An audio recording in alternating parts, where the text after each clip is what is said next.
The story of Joseph Stalin, one of the 20th century's most infamous dictators, begins far from the halls of power. Born Joseph Vissarionovich Jugashvili in 1878 in the Georgian town of Gori, he grew up in a world of poverty and hardship under the rule of the Russian Empire. His father was an abusive cobbler, his mother a washerwoman. Stalin's childhood was marked by illness, beatings, and deprivation circumstances that instilled in him both resilience and a simmering resentment toward authority. As a Georgian in a predominantly Russian empire, Stalin also faced discrimination that left him with a sense of alienation. These experiences fed his determination to rise above his circumstances and to challenge the structures of power around him. Though he briefly pursued a religious education at a seminary, he abandoned it in favor of revolutionary politics, embracing Marxism at a young age.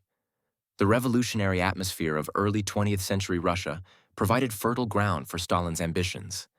The empire was teetering on the edge of upheaval, with workers striking, peasants protesting, and radical ideologies spreading quickly. Stalin immersed himself in these movements, joining the Bolshevik faction of the Russian Social Democratic Labor Party led by Vladimir Lenin. His activities included organizing strikes, publishing underground newspapers, and raising money for the cause. Two specific episodes illustrate the shaping of Stalin's revolutionary persona.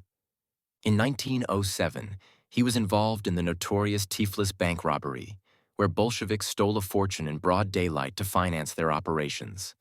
The violent tactics used in this heist foreshadowed the ruthlessness Stalin would later display as a leader.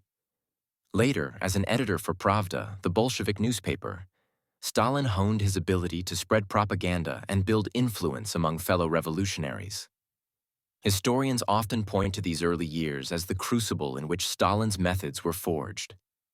The hardships of his youth, combined with the volatility of revolutionary Russia, created a man adept at secrecy, manipulation, and violence. Some scholars argue that these conditions made his rise almost inevitable, while others stress that his later brutality was the product of personal choice more than environment. What is certain is that Stalin's early life laid the foundation for his ascent. From a poor, embittered youth in Georgia, he transformed into a hardened revolutionary who would one day dominate the Soviet Union. Understanding this background is essential to grasp how an ordinary boy from the margins of empire could evolve into one of history's most ruthless rulers.